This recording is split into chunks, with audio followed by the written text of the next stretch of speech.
Good afternoon and welcome to the CrossWORD CYBERSECURITY PLC interim results investor presentation. Throughout this recorded presentation, investors will be in listen-only mode. Questions are encouraged and can be submitted at any time by the Q&A tab situated on the right-hand corner of your screen. Just simply type in your questions and press send. The company may not be in a position to answer every question it receives during the meeting itself. However, the company will review all the questions submitted today and publish the responses where it is appropriate to do so. Before we begin, I'd like to submit the following poll. I'd now like to hand you over to Tom Alube, CEO. Good afternoon to you, sir. Good afternoon and good afternoon everyone. Welcome to CrossWord's interim update. Just want to introduce who's here and some other key members of the team before we kick off. I'm Tom Alube, I'm Chief Executive of CrossWord, 30 years in the technology industry, on the board of WPP and also chair of Rugby Football Union. Our chairman is Sir Richard Dearlove, non-executive chairman, former head of MI6 and chair of trustees of the University of London. And with me in the room here is Mary Dowd, Chief Financial Officer. Mary? Good afternoon, I'm Mary Dowd, Chief Financial Officer. I've been with CrossWord since May 2018. I have a background in professional services and retail, and I'm a CIMA Fellow. And Stuart Jubb, Group Managing Director. Good afternoon, I'm Group Managing Director, so I'm responsible for sales, consulting, our monitoring business and Oman. I joined CrossWord in 2016. Before that, I was a consultant at KPMG, and before that I was in the military. And Jake Holloway, Group Product Officer. Good afternoon, I'm Jake Holloway, I'm the Chief Product Officer, so I head up the products division. I've been building software products and SaaS products and online businesses since in the last 30 years. And my most recent role was as a founder of a fintech. And Sean Arrowsmith is our Group Sales Director, can't be with us today. He's travelling over from our office in Poland. Okay, just to remind you the vision and mission of CrossWord. Our vision is to partner with organisations to keep them secure in the digital world, with the emphasis on partnership, building long-term relationships. And our mission is to reduce cyber risks for our clients by providing a portfolio of innovative products and services powered by university research and other research-driven insights. The key there is a portfolio of innovative products and services. We are not a single product or single service company. We have built deliberately a portfolio of both services and products in order to be able to meet a broader range of client needs and also to provide diversification. The overall cybersecurity market is continuing to grow. There is a lot of activity, a lot of needs. We've seen a lot of growth in our company this year, but the whole industry is growing and client needs are growing rapidly. We talk here about our values and responsibility, and one of the reasons why values is really important is that, if anything, the battle in this domain now is for great quality staff. You have to be able to attract and retain really high quality people, and in order to do that, as a company, you have to focus your attention on providing and creating a working environment that will help you retain those people. And we've been very fortunate in our ability to do that. We have quite a distinct culture built around responsibility, openness, learning, and flexibility that has really helped us build a culture that works for the type of people that we want to attract. So to give you an overview of the company achievements at the half year, 112% growth in H1 2022 revenue to 1.5 million. That's excluding discontinued operations. Including everything, we grew by about 85%. But if you exclude discontinued operations, we grew at 112%, which is really, really impressive. We're very pleased with that.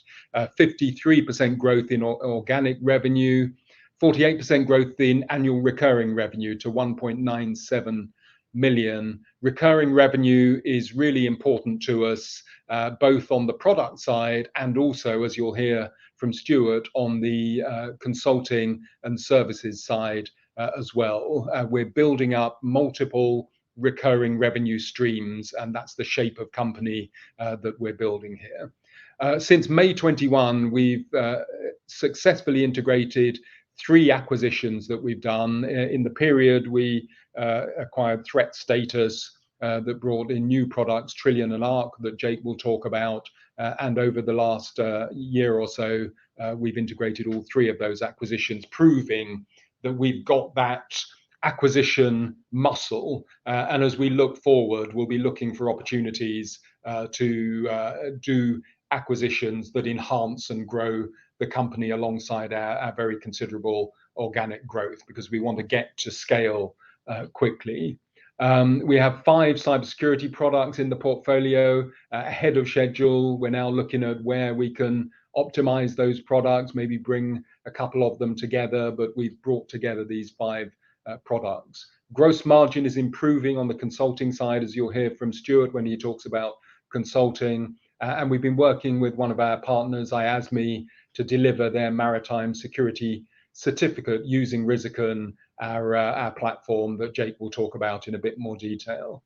As we've got bigger, we've had the opportunity to work with some larger clients. We've started working with a FTSE 100 client, and we've been expanding our engagement with that client. And we have a number of FTSE 250, Fortune 500 organizations that we work with as well. So as the company as a whole is growing, we're finding that those sort of scale opportunities with larger clients are opening up, and we're maximizing and really supporting those clients as well. The other thing I'm very pleased about is that we're cross-selling products and services from acquisitions into our client base and selling our products and services into their client base as well. It's one thing to just bolt on an acquisition and having it sitting on the side, but to get the dynamic where our salespeople on the CROSSWORD side are selling the acquisitions product into our customer base is really important. And we have a large number of customers and clients that we've worked with over the years now. So we have a big set of warm relationships that we can offer things into. We've been working with a Riken pilot with a global aerospace defense and security company that has over 6,000 suppliers. That pilot has completed successfully, and we're moving forward with that relationship and really hoping to be able to announce something around that relationship in the not too distant future. And then with Riken, we've been focusing on rolling it out, getting it in the hands of as many users and companies as possible. And we're aiming to get to 1,000 users using Riken by the end of 2022. We were at about 500 at the end of 2021, and we're doing very well on that, and we're on track to get to those 1,000 users. We launched a new integrated supply chain cyber practice in response to client demand, and there's been a lot of focus, you may have noticed, on cyber risk in supply chains, and a lot more companies are asking, is there a solution that a company like CROSSWORD can provide to essentially take ownership of and really work with them end to end on their supply chain cyber risk? And so we put together a proposition involving our product and our services into a single proposition for medium to large organizations that we're having some really strong conversations around. On the marketing side, we've been doing a survey. We completed a survey of 200 Chief Information Security Officers entitled Strategy and Collaboration, a Better Way Forward for Effective Cybersecurity. And we've been rolling that out to raise our profile and to show the market that we really do understand the needs of the Chief Information Security Officers. What you'll often see with cybersecurity companies is they get very, very focused on the technology and not really deeply embedded in the needs of their client, of the Chief Information Security Officers, and we are very focused on that. In fact, on our advisory board, it's chaired by Alison Dyer, who herself is a Chief Information Security Officer, and we have another CISO on that advisory board as well, who give us direct input from their perspective, from their seat as people who are day-to-day running the cybersecurity operations for large commercial organizations, and that's really important to us. We have been expanding in Oman, internationally in Oman, in the Gulf region. We've put a team together. We've got people on the ground building relationships, engaging with government agencies and with commercial organizations there. We've won some initial pieces of business and are in the running for some very interesting projects, and Stuart will talk more about that. And we've also expanded into 2 other overseas jurisdictions, one in order to support our 24/7 monitoring primarily, and there are business opportunities. The other is a big reinsurance sector, which again Stuart will talk about. And Mary, I'm going to hand over to you to talk about executive summary from last year. Yes, so this slide is from a presentation that we gave last year, and I just want to demonstrate that what we said we were going to do at that point, and that we have achieved what we said we were going to do. We said we'd meet market expectations of 50% revenue growth, and we achieved that in 2021. We're going to roll out Riken across our strong membership base to more membership bodies, and we've done that and continue to do that. We're targeting 1,000 organisations to be using Riken by the end of 2022, and we're on track to achieve that. Tom referred to the pilot of Riken with a global aerospace defence and security company. So that pilot is completed, and we're looking to engage with them and are moving that forward very well. We're helping our clients understand the credential stuffing problem and using Nixer CyberML to do that. And we're definitely moving along that and looking at other products that we've acquired to support that as well. Complete the acquisition of the recurring revenue threat intelligence and monitoring company with whom we had signed heads of terms. So this goes back to June 21, and in August 21 we acquired Stega and their product Nightingale, which supplies the threat intelligence and monitoring service. We're going to complete our cybersecurity product portfolio by the end of 2022, and we achieved that and have our 5 products earlier than anticipated with our acquisition earlier this year of Threat Status Limited. And we launched CROSSWORD in Oman at the end of 2021 in partnership with Al Rawahi Holdings. So just demonstrating that we have achieved what we said we would. So moving on to the outlook. Income growth of 75% in 2022, so that's to £4 million this year, driven by organic growth and acquisitions. And further to that, we're confident of achieving a 50% revenue growth in 2023 to £6 million. We're going to continue to roll Riken out across the membership bases. And whilst we're targeting 1,000 users of Riken by the end of this year, mainly by means of those membership body interactions.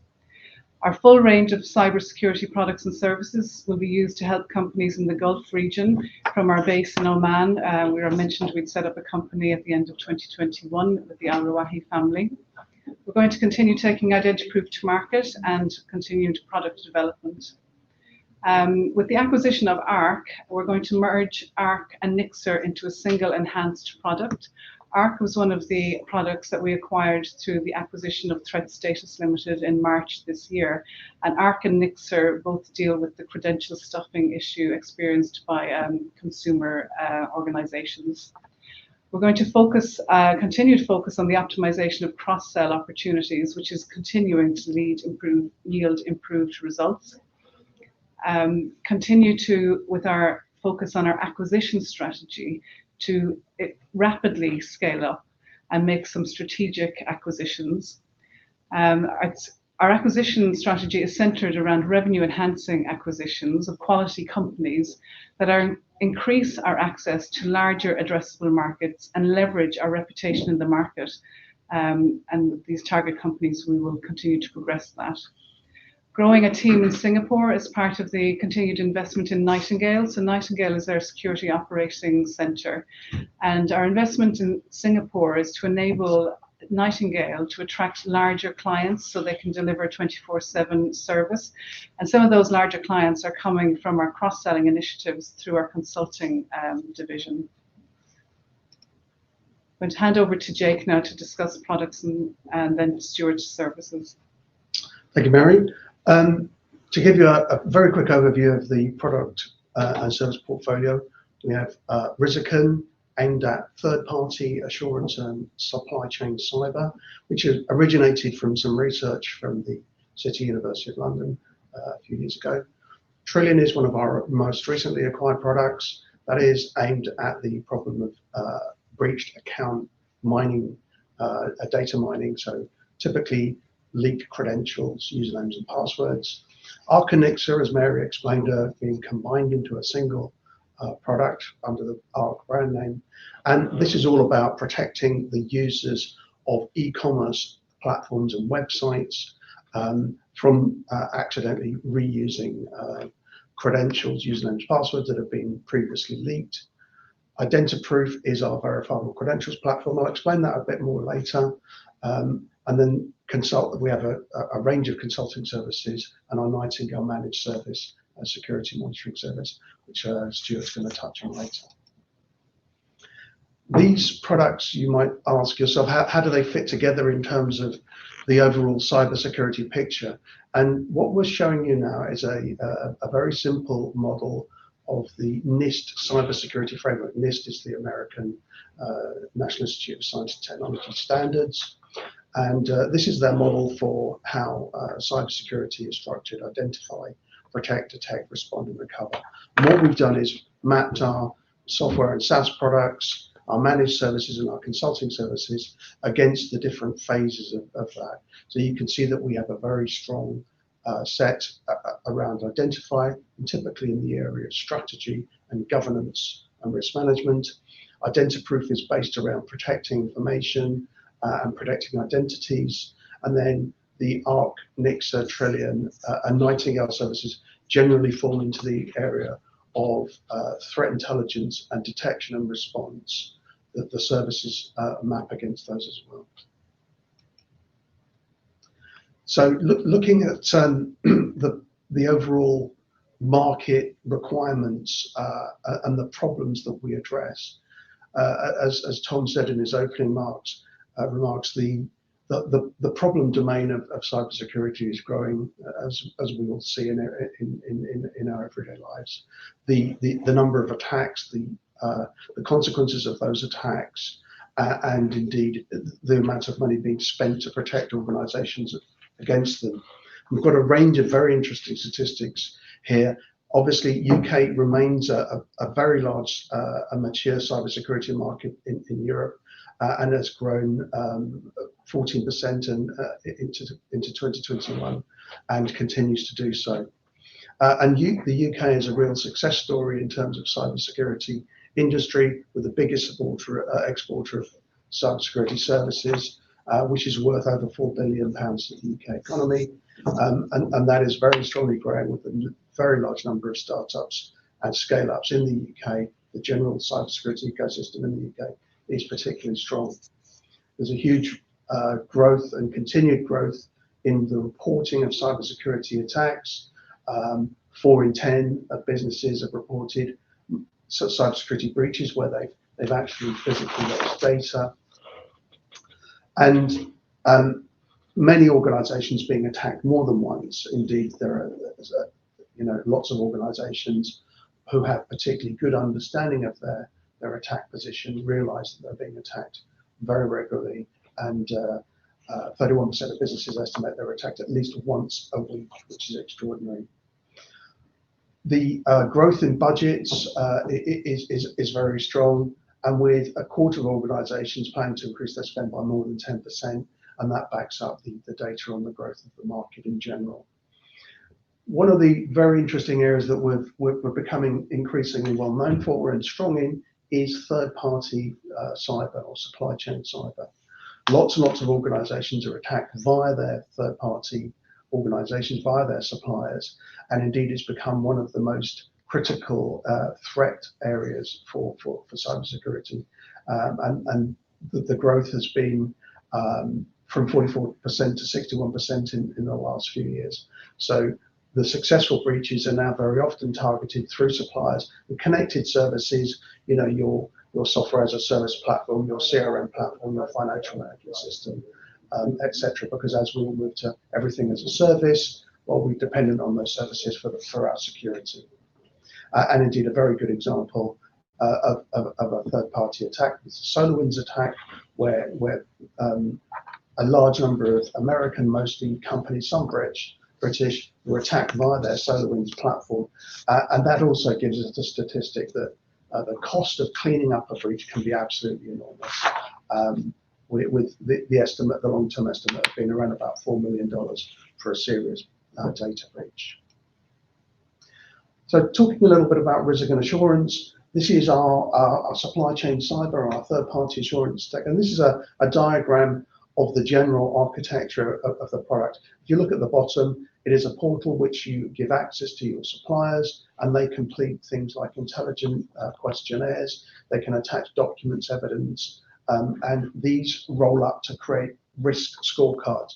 So the typical business user of Riken, of which we have over 600 businesses using Riken, is that they're looking at their third-party scorecards, which represent the risk factors, risk areas, and highlight the critical risks in cybersecurity and other areas, but of their suppliers. And this can then be displayed on a single assurance dashboard, which gives them a single picture, a 360-degree view of the risk to their business from their suppliers. Organizations that have deployed this model fully are really very significantly better informed about the risks across their supply chain. In terms of the go-to-market strategy for Riken, we started very much with an enterprise version of this, and this contains pretty much all of the functionality of Riken. We've been selling in this product since 2019, as it says there, and these are typically £10,000 to up to £50,000 annual recurring revenue, typically sold to medium and large businesses who have, let's say, 500 to 1,000 suppliers that they want to actively manage. We created a cut down version, more modular, more ready to go, called Riken Pro, and this is for smaller organizations or organizations that want to manage a smaller set of suppliers, and this is the product that we've been selling and supplying hand over fist in the last year or two. This is for smaller companies, as I said, and you're talking about a typical run rate, probably nearer £3,000 a year and upwards, and paid for on a monthly recurring basis. And then we have a lot of work which is going on with partners, where they're using the underlying Riken platform to deliver services to their customers and suppliers, and this is across the range of defence, critical national infrastructure, and credential management and things like that. These can be quite long-term, high-value relationships. In terms of the business users, so as we said, we have 650 or more business users. Each of those users obviously have many suppliers and many end users. So there are lots of people hands-on using our platform, which has a very high availability and resilience. One of our sales campaigns was to offer Riken Pro to all of the members of the Chartered Institute of Information Security, CSEC, and that went very well. There's a lot of users that have come through that channel, and we're engaged with the membership programs for a number of other large membership organizations in cybersecurity and governance and audit in general. Our clients come up from many sectors, you can see from the logos, from nuclear to local government, financial services, shipbuilding and manufacturing, etc. And this is just a small sample of our customers. And in terms of our partnerships, that's really important. IASME, the National Cybersecurity Centre's supplier of the Cyber Essentials program, is delivering their certifications, several of their certifications, using Riken as the underlying platform. So it's in use right away across the UK. One of the products that we acquired from Threat Status Limited, with the acquisition of Threat Status Limited, was Trillion. And Trillion is a platform that allows organizations to understand which of their usernames and passwords are appearing in the dark web, in the dark corners of the internet. And we have a massive database of these types of usernames and passwords, and we present them back to the organization so that they can actively understand the risk based to them from people using stolen usernames and passwords. And the reason this is really important is that 4 out of 5 successful hacks start with people using usernames and passwords that they've found in the dark web and on forums and criminal forums and things like that. So it's incredibly important for businesses to know what of their data, what of their accounts and passwords is out there. This works right up and down the supply chain, and as we said, 3 breaches account for 400 million lost customer username and passwords. The numbers out there are now approaching the hundreds of billions. So that's comfortably many usernames and passwords out in the wild. You know, more than enough for about 10 for each person on the planet. So it's quite extraordinary. The ARC and NIXA products are quite similar. NIXA was designed to protect applications against credential attacks, and including looking up in real time the actively used and actively breached passwords. ARC is a very similar product, and we're consolidating the functionality around merging them around the ARC brand name.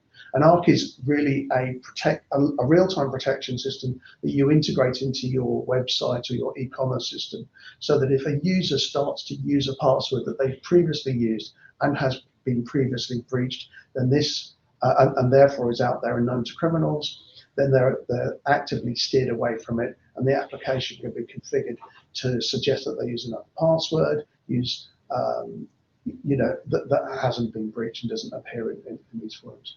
The number of credential stuffing attempts using these stolen passwords is absolutely enormous. Akamai report 27 billion credential stuffing attempts just in the first quarter of 2020, and it's gone up very regularly since then. Identiproof is the product that we acquired from the acquisition of Verifiable Credentials Limited. Verifiable Credentials Limited was an early stage startup that specialized in the area of the W3C standard for verifiable credentials, and their middleware product we've rebranded and are taking to market under the brand name Identiproof. These can be seen as really as certificates linked to your digital identity that represent things that you can do, such as drive a car, have an insurance certificate, enter an event, enter a concert,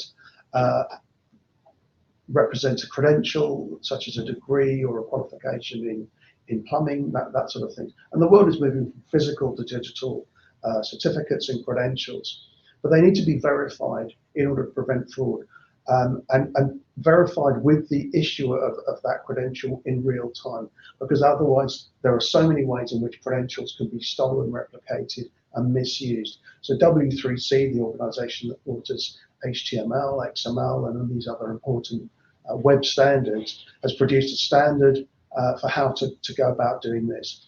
And this came out in 2019, and the co-author of that standard was Professor David Chadwick of the University of Kent. He set up Verifiable Credentials Limited, and he now is our head of research and development here at CrossWord. And we've worked with Verifiable Credentials Limited using the CyberSEC program. This is a massive area of opportunity for the future for CrossWord. The verifiable digital credentials will dominate the world and dominate your wallet and dominate your phone for very many years to come. And we have a very straightforward, easy to implement platform that's ready to go if organizations want to move to digital verifiable credentials. And we see this as a great opportunity for the future. Right, I'll now hand over to Stuart John, and he'll talk more about consulting. Thanks, Jake. So we've got a innovative suite of consulting services across the whole cybersecurity lifecycle. As Jake explained earlier, we've done some work mapping both our products and services against the NIST framework. So what that means is when clients come to us, they will often be buying both products and services and consulting support to the product. So consulting is really a business enhancer to the product side of the business. We've got a high quality consulting team made up of ex-Big Four directors, former military and blue chip system integrator background. So what this means is we've got a very strong network of clients and companies we're speaking to, and we can deliver a really high quality consulting offering which really stands out and can really stand up against the likes of the Big Four and other big companies. We're strategic to the product business, so a number of our consulting clients, we've had clients for 5 years or more now, and they can provide a lot of insight into our products and help with the product roadmaps and provide market intelligence which can help with us looking at how we innovate the products, as Tom mentioned earlier. We've got a number of third-party assurance opportunities using Riken through our supply chain cyber practice. So that's looking at big companies, how they manage risks across their supply chain, and providing a suite of consulting services using the Riken platform. We've worked with well over 75 clients now across multiple sectors, including insurance, professional services, financial services, nuclear, and technology. And we find when we get into a sector, we tend to then expand throughout that sector through introductions from those clients into their peers, and also by having strong credentials in those sectors. And insurance is one of our biggest sectors, and I'll come on to that when I explain a bit more about our international work. As Tom mentioned, we're working with our first FTSE 100 company with one of the world's largest insurance brokers. And what that means is we're moving up the value chain in terms of the size of clients, so the opportunities and the projects are getting bigger, and so are the margins. And our recurring revenue through our virtual CISO services continues to increase, and we're able to expand that offering by integrating the Nightingale platform. And we've just actually integrated Nightingale into one of our biggest clients, replacing a third party that we were using to provide the monitoring services. And we're now focusing on margin growth now that we've achieved critical mass in terms of the size of the business. Okay, so Nightingale, we bought Stager last year because many of our clients were looking for 24/7 monitoring, and as I mentioned, we provided that through a third party, and we came across Stager, that we liked the company, we liked what they were doing, and the interesting thing about Stager is they don't have the high costs that many SOC businesses have, because they've developed their own software, so that we're not paying a lot of third party license fees. We've rebranded that to Nightingale, and they provide end-to-end security monitoring from threat intelligence and network and application monitoring, and also incident and post-incident response. We've been cross-selling into our consulting clients, and we've converted 2 major consulting clients to Nightingale users so far, and these are 6-figure multi-year deals, and we expect to convert more this year. And we're also able to sell our consulting services and products into the Nightingale client base. And we've opened an office in Singapore to provide true follow the sun 24/7 monitoring. And what that means is we're able to, we've increased the capacity of the Nightingale platform, and we're able to now service much bigger clients, which increases the ticket size of the Nightingale deals. I'll just briefly touch on our international activity, and the way we're looking at international expansion is we've got strategic opportunities, but we'll also look at tactical opportunities. In terms of strategic, we've opened an office in Oman, and the reason we did that is the strength of Sir Richard's relationships into senior Omani government officials, and the strength of relationships of General Sinek Houghton, who sits on our advisory board.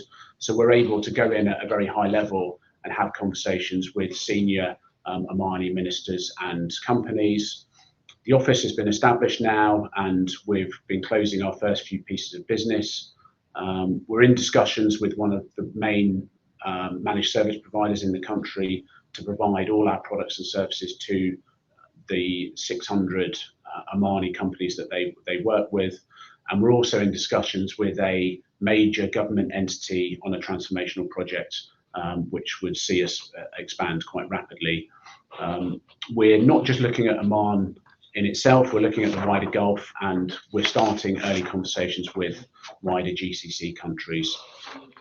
The second strategic move was the Singapore Singapore office, which I mentioned, which was very much to support the expansion of the Nightingale platform.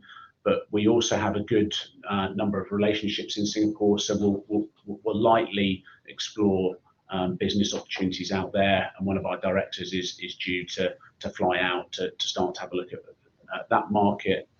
And in terms of tactical opportunities, through the success we've been having in the insurance market, we have started doing quite a lot of work in the Bermuda Reinsurance Centre, and that's quite lucrative, and then it links up quite nicely with the work we're doing in London in the insurance sector. And I'll now hand back to Mary. Thanks, Stuart. So here we've got our profit and loss, our consolidated statement of comprehensive income. So the first column of numbers are the 6 months to June 2022. The second is the 12 months to December 21, and the third column is the 6 months to June 21. So revenue of 1.5 million, as we've already stated, achieved in the first 6 months of this year. That was 112% growth in revenue over the same period in 2021. Excluding discontinued activities. Our ARR at the end of June, so our annual recurring revenue, was 1.97 million, and that was 48% increase since December 21. There was an increase in admin costs, and that reflects the acquisitions, costs related to acquisitions and investment in our salespeople. That's a loss of almost 2.3 million for the first 6 months. The growth in revenue, as I mentioned, so we're forecasting growth of 75% this year to 4 million, and further growth in 2023 that we're confident of achieving 50% growth next year to 6 million. And this reflects us operating in a sector where spend isn't discretionary. Our balance sheet for the same periods as the P&L. So the first two rows are goodwill and intangible assets, and we see changes here as a result of our acquisitions. Our unlisted investment of almost £500,000 is related to CyberOwl, which is a company that we helped to set up, and we received sweet equity for that, which is now worth almost £500,000. We've never actually invested in CyberOwl, but we had the equity. Our cash at the end of June was £579,000. Since then, we've completed an oversubscribed subscription and placing of 3.6 million. So that position is looking very strong at the moment. I'll pass back to Tom now to wrap up. Great. Well, thanks very much. Thanks, everyone. So just to summarize where I think we are. So we know that we, as an economy, we're sort of heading towards a recession, but cybersecurity is very resilient. It's one of those sectors that you just can't, as a business, decide that you're going to spend less on. I sit on and have sat on a number of boards, been in a lot of those conversations, and at the board level, that just isn't a conversation that comes up about let's slash our cybersecurity budget. What tends to happen is that you start to focus attention on those things that are really critical, and those will be things to do with risk reduction, incident response, those sorts of areas. And we are particularly well placed to help organizations in those areas. And that's really what gives us confidence that over the coming year and beyond, we will continue to grow. We're looking at 50% growth next year, taking into account the broader market being how it is. One of the areas that I'm really interested in, and I think you'll see us looking at more in the future, is the area that's called critical national infrastructure. In the past, there's been quite a sort of distinction between government side of cybersecurity and the commercial side of cybersecurity, and there's been a little bit of overlap in certain critical national infrastructure or CNI areas. What we're seeing is almost the broadening of that category. More commercial organizations are either explicitly or implicitly falling under that domain. For example, in the past, people wouldn't have thought of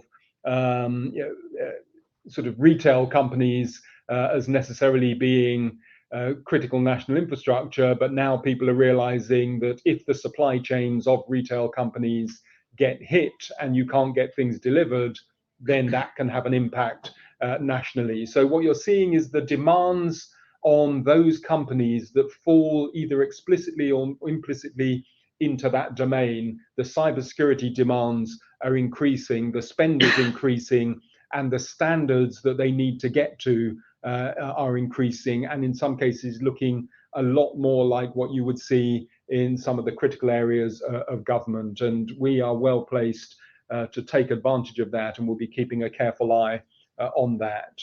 The other thing that you'll see from us is that we do have a strong and a stable leadership team. And one of the things that I always like to do on these calls is make sure that the full executive team come out and talk to you and explain their areas rather than just having me as a talking head, because I think it's important for you to see that we do have a strong team. We have a team that's been part of CrossWord for many years now and will continue to be in the future. And the wider team, the core wider team, is very stable as well, because as I said earlier, one of the challenges in this business and this business sector is the availability of talent, attracting and retaining talent.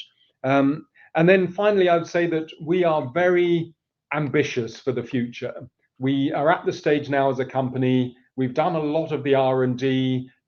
We've done a lot of the sort of early adopter moves in various areas. It's now about scaling up the company. That's why we're pushing to grow 75% this year. We're pushing to grow 50% on top of that next year, and continuing to scale up commercially. So you'll see a lot of conversations that you'll have with us, where a lot of them will be about sales effort, about getting out to clients. We've probably had, if you take into account the consulting and services clients that we've worked for and the product clients that we're billing at the moment, 100, 150 clients that we're actively engaged in or have been recently engaged with.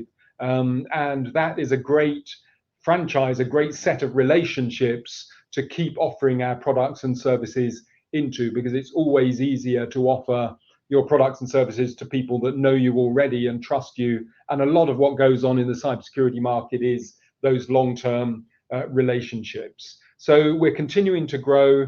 We're very well set. We are strong on the balance sheet side. Again, if you're going into a period of macroeconomic uncertainty, recession, and so forth, you need to make sure that you're strong on the cash side. And so our recent fundraise of 3.6 million, oversubscribed fundraise of 3.6 million, has put us in a very strong position from that point of view. And in fact, one of the things that that's doing is letting other cybersecurity companies know that we are a good home to work with to build a successful British cybersecurity business together. So I will pause there and we'll move into the Q&A section. There have been some questions already, but I don't know, Alessandro, if you want to set up the Q&A. Yeah, that's great. Thank you very much for your presentation. And ladies and gentlemen, please do continue to submit your questions just using the Q&A tab, which is situated on the top right-hand corner of your screen.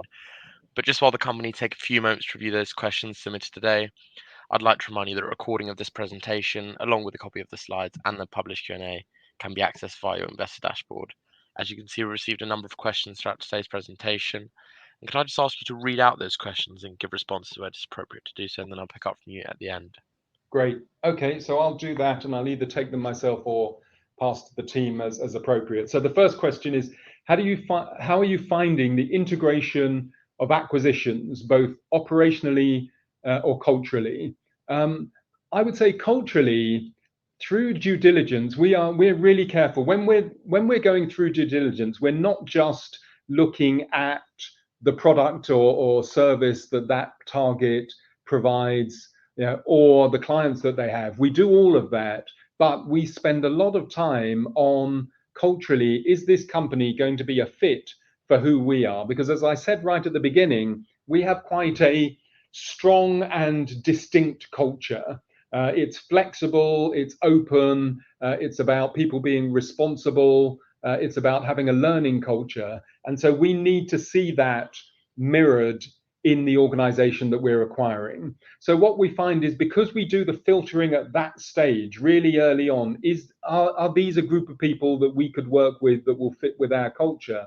When we've done the acquisitions, we find that people come into the company and are pleasantly surprised that we are like they are already. So that tends to work really quite well. Operationally, Mary, do you want to talk about that? So it's been relatively straightforward. Our 3 acquisitions were very different, and they came from different places and have different backgrounds. But we look at it from the client, people and technology perspective and make sure that we're ticking all of those boxes. So Tom referred to the cultural aspects, but we will look at the operation and look for synergies, obviously. And with the tech side, we integrate them fully into our own tech stack, which Jake could talk about a bit more maybe, but we optimize what we've got in relation to them. Great. Okay, the second question is, who are your major competitors and how does your offering differentiate to theirs? So I think maybe I'll ask Stuart and then Jake to talk about the consulting and services side, and then the product side at the major competitor level. Yeah, thanks, Tom. So on the consulting side, there's a range of competitors. So we're increasingly coming against the big 4 now as we move up the value chain, and we differentiate ourselves against the big 4 by offering the same or superior levels of quality. We're not cheap, but we think we are at a more palatable price point, and we also will offer the consultants who've been working for sort of 5 to 10 or in some cases 20 years, where the big 4 model is the pyramid model. We did used to come up against much smaller companies, but we tend to be competing against the big 4 now. On the services side, with Nightingale, there's a whole suite of competitors, from the likes of Darktrace up to the big SOCs with BA Systems, etc. And we tend to find, because we've got relationships through consulting with our current clients, they want to buy additional services from us because they trust us. So we've got a whole suite of 100, 150 current consulting clients that we can sell Nightingale services into, as Tom mentioned. So I'll hand over to Jake. Yeah, I mean, obviously as a product, the product side of the company, the purpose of good product management is to distinguish yourselves from your competitors. And with Riken, for example, we're doing this by focusing very much on the supply chain cyber problem. So there are some general purpose supplier assurance platforms out there that are pretty well known, but there's no one out there that really completely focuses with an integrated end-to-end service based on around the cybersecurity problem with your third parties, and integrated with a set of consulting services as well. So we like to think that we're forging our own path there. On the Trillion side, which is probably another well-selling product, there are other platforms out there, and which are pretty well known. But where we distinguish is how we manage the privacy concerns of all of the end users who have their passwords and credentials breached. So we think that we're doing something pretty special and unique there. Great, thanks. The next question is, what percentage of your revenue is recurring, and how do you ensure that you retain your customers? I'll let Mary answer the percentage of revenue recurring question. Retaining customers is really important to us, and in the sales team we have allocated resource that specifically focuses on customer retention and is incentivized on achieving that customer retention. And we've been really pleased this year that the result of that has been that we have retained almost all of our customers, and almost all of them with an increase in the rate that they have been paying previously. One of the hardest things to do for those of you like me who've managed businesses in and through recessions is that one of the ways you really have to focus what you're doing is just, and particularly in inflationary environments, is to reflect those cost increases, because your own costs are going to increase and therefore your prices need to increase and need to be passed on to customers. And I often see businesses in this sort of environment that get a bit shy about explaining why their prices need to go up. But we are not like that. We will explain to customers where it's appropriate why the prices need to go up. So I think we've done a good job this year with our clients of both retaining recurring revenue contracts as they come up for renewal, if we have a 2 or 3 year contract that comes up for renewal, and showing that we've got more value in the product and service that we're offering, and therefore we want that to be reflected. Mary, do you want to comment on the... So our recurring revenue comes from our products, our SaaS model of our product sales, our software as a service, and also through our vCISO service and our consulting, and also most of our SOC, our Security Operations Center revenue is recurring. So we measure that. So as the product revenue increases as a proportion of overall revenue, our recurring revenue is increasing, and we have a specific drive to get more vCISO revenue. So within consulting, the proportion of recurring revenue is increasing. So our measurement is based usually on ARR, which we've mentioned previously, our annual recurring revenue, and that at the end of June stood at 1.97 and had grown by 48% since the end of December. So it's a very big KPI for us and very important one. But overall, at the moment, our recurring revenue is more than 60% of our overall revenue. Okay.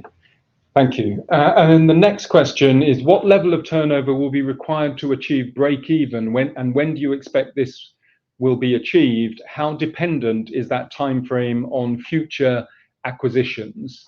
The level of turnover that will be required, I won't give us a specific number, but we're not far off that. Our mindset now, and in fact, we as a team, as an executive team, have been doing this, sitting down and plotting the path to break even. What do we need to do in terms of revenue? How do we need to manage costs so that in the not too distant future, those two lines cross and we move into profitability, but do that in a way that doesn't overly constrain growth.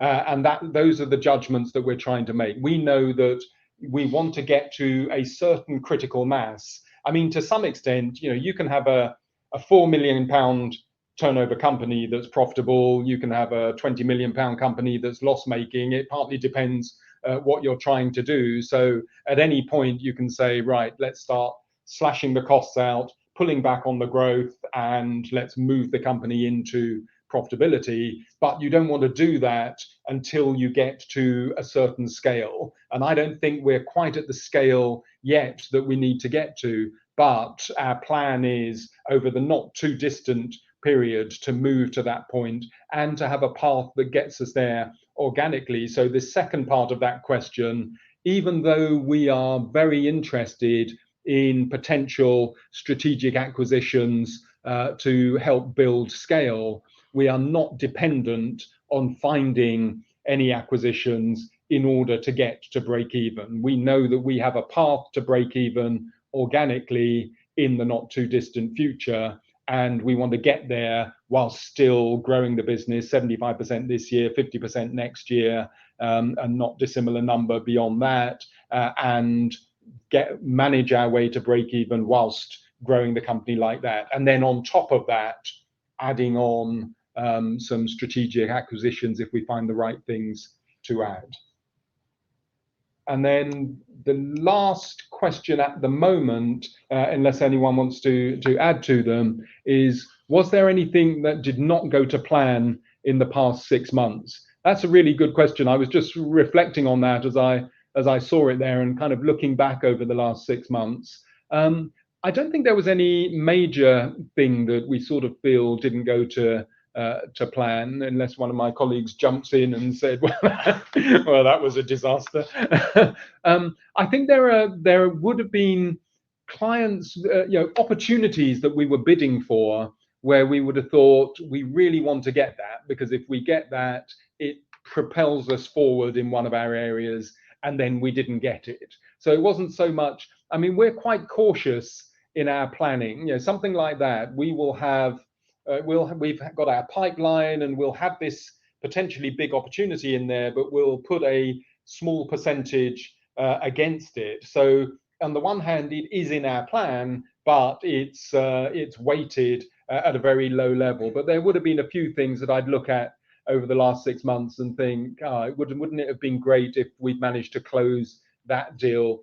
There are also other things where you'd have wanted it to happen earlier. So, with one of our big relationships that we hopefully will be able to announce something on soon, it's probably taken 3 months, maybe more longer, in order to get it over the line than we had wanted to. So maybe it would have been something, I'm thinking of the aerospace one, it would have been something that we'd have wanted ideally to have sort of wrapped up in the first half of the year, been able to announce and kicked on from there. And actually it's taken sort of 3 months longer. So you see some of those things moving to the right as well. But I wouldn't say that there are no sort of major acquisitions that we were after and really hoping would come off and then didn't come off. There are no sort of big bits of business that we were already working on that suddenly fell away or anything like that. We did run out of pizza rather quickly at the recent social. There was that. Okay, one more question has appeared. Do you anticipate future fundraisings? And given the current share price levels, are there realistic alternatives to placings? So at the moment, we don't anticipate future fundraisings unless we are doing something like an acquisition. We haven't built an acquisition war chest. And so if we saw something that we really wanted on the acquisition side and we couldn't fund it out of resources that we've got already because it was significant, then we would look to a future fundraise to help us execute that. But that would be in the context of here's an opportunity we want to take advantage of. But as I said, with the fundraise that we've done, we are plotting our path to break even. If at some stage down the track there was a need to do a sort of marginal working capital fundraise, then we might look at that at the time if we wanted to sort of keep the growth momentum going on.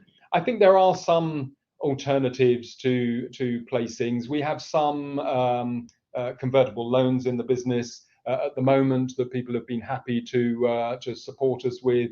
We could look to increase that convertible loan note program if we wanted to add some cash that way. I don't know whether there are any others that. So we looked at our convertible loan notes earlier in the year, and we've extended most of those for a further 3 years. So that would be considered an alternative. But with our recent fundraise, it's not something that we have to consider at the moment. Yeah. Okay, I think we've covered all the questions, Alessandro.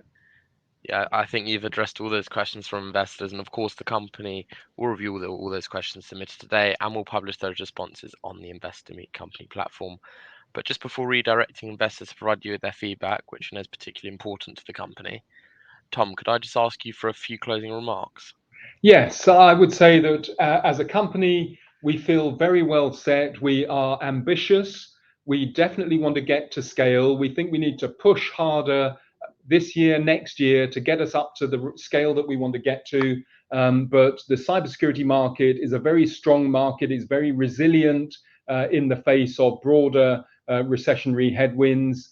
We've got a great client base, over 150 clients that know us, that like to work with us. We've got a strong team, and we're really looking forward to the 6 months ahead to finish out this year and the next year, where we're looking to grow another 50%. So thank you very much, everyone, for your support as investors. We really appreciate it, and thanks for going on this journey with us. Thank you very much.